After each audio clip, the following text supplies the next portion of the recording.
بسم الله الرحمن الرحيم الحمد لله رب العالمين والصلاة والسلام على سيدنا محمد النبي الأمين وعلى آله وصحبه الغر الميامين.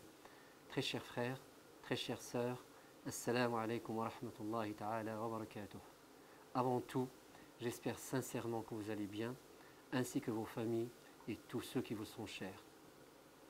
Ramadan, ce mois béni tant attendu, est arrivé. Puisse Allah Azza wa Jal nous couvrir de sa miséricorde, emplir nos cœurs de foi, de piété, nous aider à le jeûner au mieux et à profiter de ses trésors. Qui dit Ramadan, dit délices de ces soirées. Psalmodie du Saint-Coran, prière, recueillement, sourire, salutations, sentiments fraternels, œuvres charitables, de si belles choses qui animent notre mosquée, telle une ruche vivante et dynamique. Cette année, nous vivrons un mois de Ramadan inédit. Nos mosquées resteront fermées.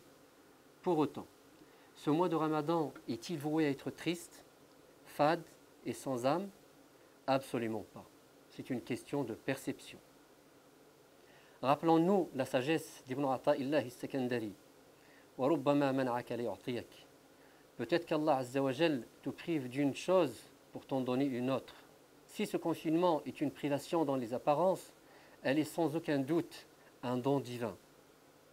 D'ailleurs, le confinement nous permet déjà de revenir à l'essentiel, de réfléchir sur notre foi, méditer notre Créateur, de prendre conscience de l'importance de la mosquée, de notre petite famille, de notre grande famille qui est notre communauté de foi.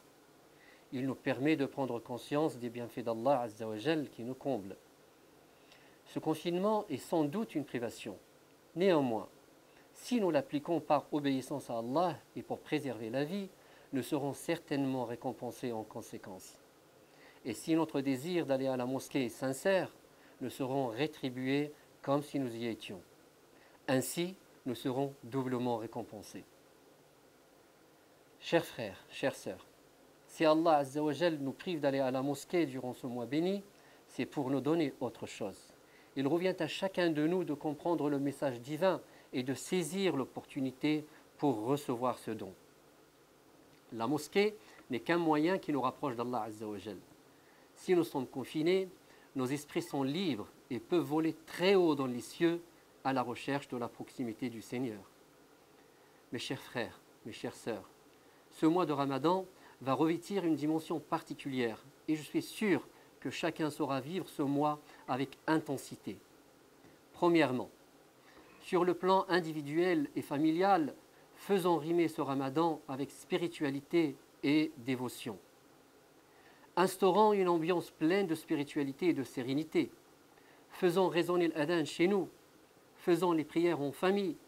Renouons avec les créneaux de lecture du Saint-Coran. Organisons des séances de zikr. Savourons des instants de recueillement et de retraite spirituelle. En quelque sorte, si nous n'allons pas à la mosquée, faisons dans notre maison une mosquée. Créons la mosquée chez nous.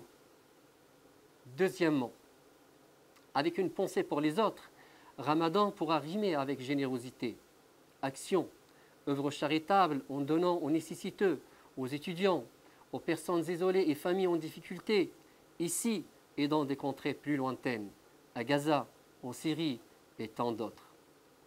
Pour cela, agissons tous en participant à la collecte Iftar du CIV. Soutenons les actions solidaires lancées par le CIV chaque vendredi sur son site et sa page Facebook, afin d'aider les associations humanitaires et afin de soutenir nos projets locaux comme le lycée Averroès. Je vous invite à soutenir toutes ces actions comme vous l'avez toujours fait. Je sais pouvoir compter sur votre grande générosité. D'autres actions spécifiques seront assurées durant ce mois béni, comme la diffusion chaque jour à 18h30 de conférences et d'interventions sur la page Facebook du CIV. Je vous invite à les suivre.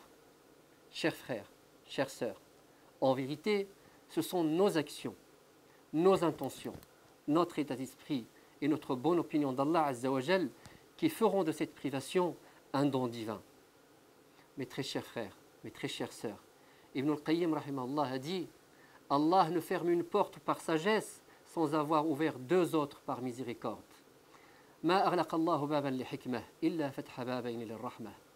Sur cette belle parole, mes chers frères, mes chères sœurs, je vous souhaite un excellent mois de Ramadan, plein de foi et de piété.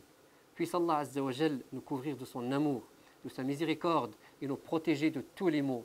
Amin. Ramadan Mubarak. Wassalamu alaikum wa rahmatullahi wa barakatuh.